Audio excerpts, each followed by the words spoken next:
Well, joining me live from Hobart is the Shadow Home Affairs Minister, Jonathon Duniam. Thanks for your time, Jonathon Duniam. Jason Clare just going on for ages saying you're a great bloke. What's with that? Well, we had a little agreement, Jason and I, and that was that together we'd put aside politics and work towards some pretty decent outcomes when it comes to getting the foundations in education right. Sadly, my time there was cut short, but I wish him well, and I know he and Julian will do a good job of doing the right thing by Australian students. All right, let's get out of the bromance. Now, Barnaby Joyce looks like he's going to One Nation. Should he stand down from the Nats party room? Well, I think there's a lot of speculation going on here at the moment, and I know some of it's coming from certain party to conversations that may or may not have happened. But I think some of the points made by both Michael McCormack and I saw Bridget McKenzie recently interviewed as well, indeed David Littleproud on your program earlier on, talking about the door still being open. Barnaby is a massive contributor to the Australian political landscape and has been for some time, and I certainly hope that in reflecting on his time in Parliament, which is something that only became possible, as has been pointed out, because of his support from the National Party organisation, that he doesn't walk away from that. I think moving to One Nation, while he might be able to continue his time in Parliament would be one thing. I think it's important to respect those who brung you to the dance, and in this case it was the Nats. So I hope whatever he does, it is to support the coalition, and his part of the coalition being the National Party, a party he once led, because that's what's going to be needed to ensure that we have a strong opposition leading into the next election. It's a bit of a problem though, isn't it? I mean, it's a bit like Cheryl Kernot saying to the Democrats, I'll consider all my options, when she's got an offer from Gareth Evans to go to Labor, but not actually doing it. I mean, this is what he said. I am free to now consider all options as to what I do next.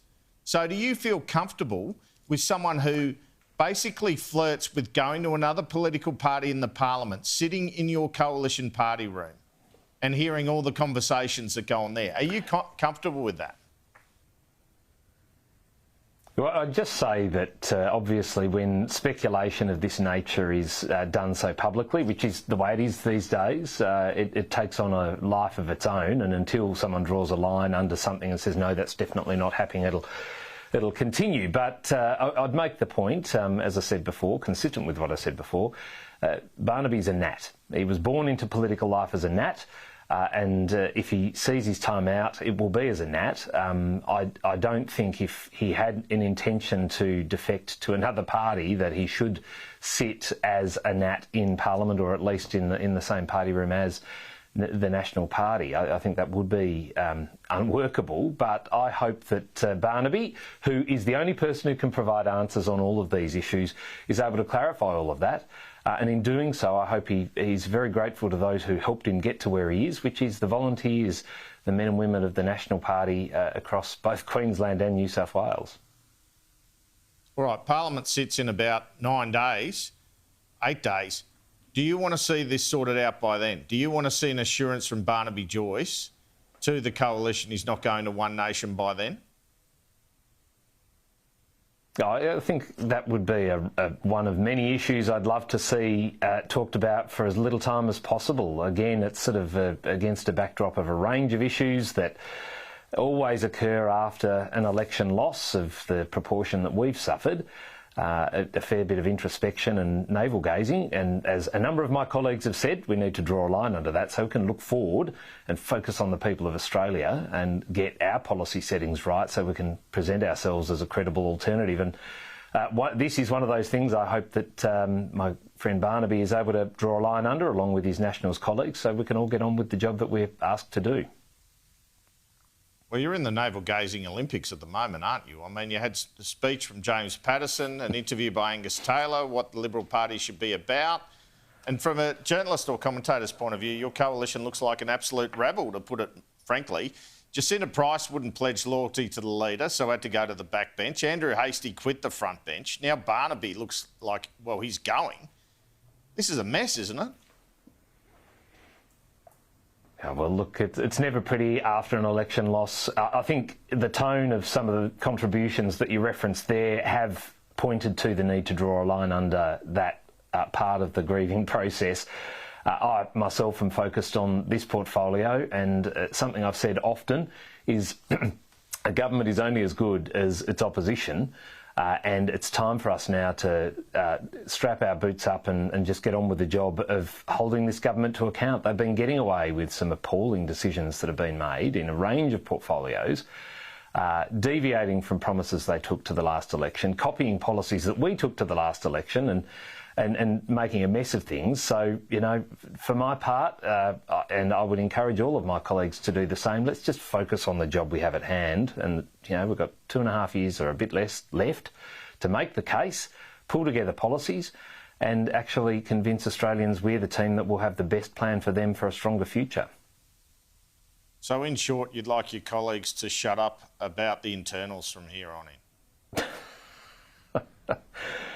Well, now I want them to speak up. I think it's time we start speaking up about what it is we want to see for the future of our country. Yes, there's some work to be done on policy areas. Some of them you've discussed with, other colleagues previously. We've now got to get out there and vocally start making the case for what it is we will do differently and how we will change the direction of this country and make life better for Australians, both households and businesses. That's what we need to be speaking up on. I think all of the stuff we need to sort out we can do internally, and get on with the job of building a policy framework and going out and selling it and telling people why they will be better off with our policy settings. Andrew Hastie quit Home Affairs because he said he wouldn't have a say in the migration program. Will you get a say in the migration program policy? Well, all of these things are broadly determined by our party room, and, you know, you work with your leader, you work with colleagues, shadow ministers. I caught up with Susan Lee and Paul Scar just a couple of days ago in Brisbane, and I've already made some pretty public statements around how I think the immigration policy should go. I'm not going to be backward in coming forward about that. When you hear Tony Burke at Press Club, who's made a hash of immigration in this country, won't tell Australians how they determine who's coming in, how many of them, what cohorts. It's all a big black box, and Australians don't need to know. You can get back in your own box and not worry about these big decisions government will make on your behalf. I'm sorry, he does not have the right to ask us questions like he did. You know, where will they cut, which cohorts, trying to stoke the flames of division. What he needs to do is tell Australians how they're arriving at the numbers they've got. I mean, the number of people I run into who talk about the housing crisis we have, the health crisis when you've got people ramped in ambulances outside hospitals, the pressure our school system's under. You add more people to the mix and don't take into account all of these common basic services people are due in this country, then you are going to continue to cause issues. So it's time for them to be transparent about how they're factoring all of these things in, like housing, health, education, public services, as to how they get the numbers. A methodical process is what's required here. That's the one we're going to take before we start jumping in and trying to set numbers. That's how we'll approach it.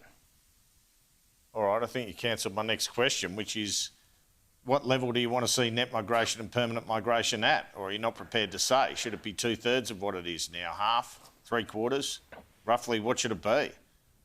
Yeah, I think Australians broadly agree, and indeed the Minister himself has said that it's too high. I'm not going to put a number on it today, and I think it would be unwise to do so. I've just said, and I'll say it every day until we're prepared to say otherwise, a methodical process is what's needed here. Australians expect no less. Just plucking a number out of thin air, which is what Tony Burke was encouraging the coalition to do, without going and working out, well, how many houses are going to be built over the next 2 years? Under this government's track record, probably not many.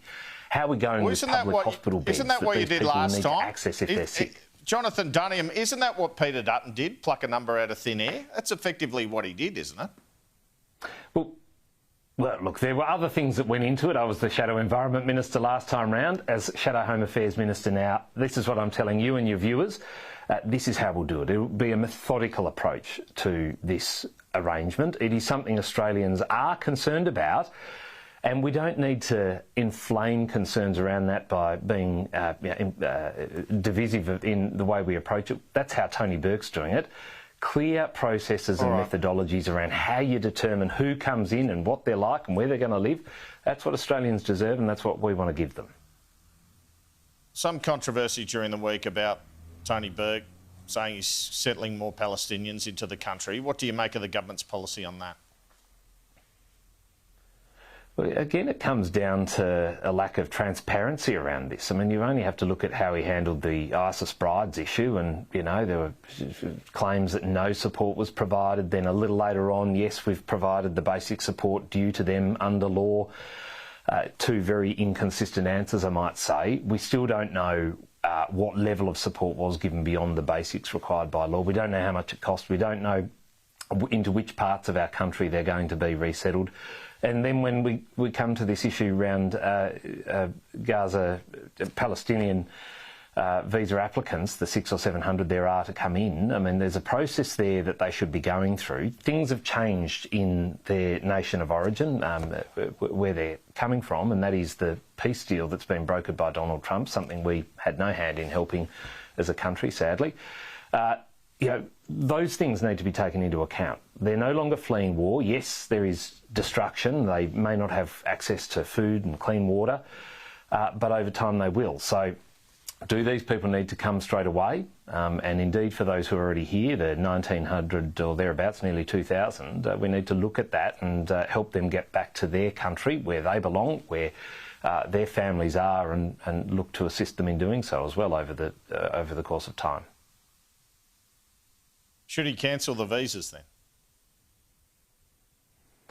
I don't think it is something that can be done so abruptly. You know, there are considerations to take into account. You only have to go on Google Earth and see the destruction in the Gaza Strip. All right. People's houses are no longer there. Let me move on. The infrastructure isn't there. So, nearly out of time. Do you think the government should put some sort of ban in place on more ISIS brides coming in? And how do you even do that if they're Australian citizens? Yeah, I think that banning is something that may be very difficult to do, but there are measures under the various bits of legislation under the purview of the Minister for Immigration and the Home Affairs Minister, which I don't think have been effectively deployed here. We don't know what level of security checks have been put in place. We know that in Palestine itself, broadly speaking, Hamas have been educating people to hate the West, to hate Israel, to hate their allies, and that death to Israel is something that should be rewarded. Well, if we've got 1,900 people here from Palestine already, I would love to think none of them have been affected by the indoctrination of that regime. I'm concerned some have. And indeed with ISIS brides, people who were taken advantage of or coerced or volunteered to be a part of that arrangement under the ISIS caliphate, well, that is concerning. So we need to do everything we can to protect Australians and prevent them from being exposed to the harms of individuals that will volunteer and sign up to such an arrangement, or at least be part of it. If a ban is something a minister can do, then sure, but there are other measures that can be put in place to protect Australians, including how we bring them back in, under what arrangements, what security is available for Australians. What are you expecting from the Albanese-Trump visit? Well, we hope for success. I mean, it's a terrible indication that, of course, here we are nearly a year on since Donald Trump was elected to the office of President of the United States, and we're only just now getting this meeting. It's great it's happening, albeit too late, when you consider the President's had time to meet with the Irish government, the Jordanian leadership, El Salvador's leader. We are only now getting in. I mean, we're a strategic partner when it comes to this region. We're important to the US and they're important to us. We're important economically with regard to critical minerals, a subject of discussion. We need them when it comes to AUKUS. So I'm hoping that we see some solid deals done in Australia's interests, and something that we can actually tangibly lock onto and build from. The fact that it's taken so long is concerning, but that's the metric of success. Some strong agreements that deliver for our community and our economy and our national security, I think, are must-haves out of this meeting. Jonathon, Duniam, thanks so much for your time. Thanks, Andrew.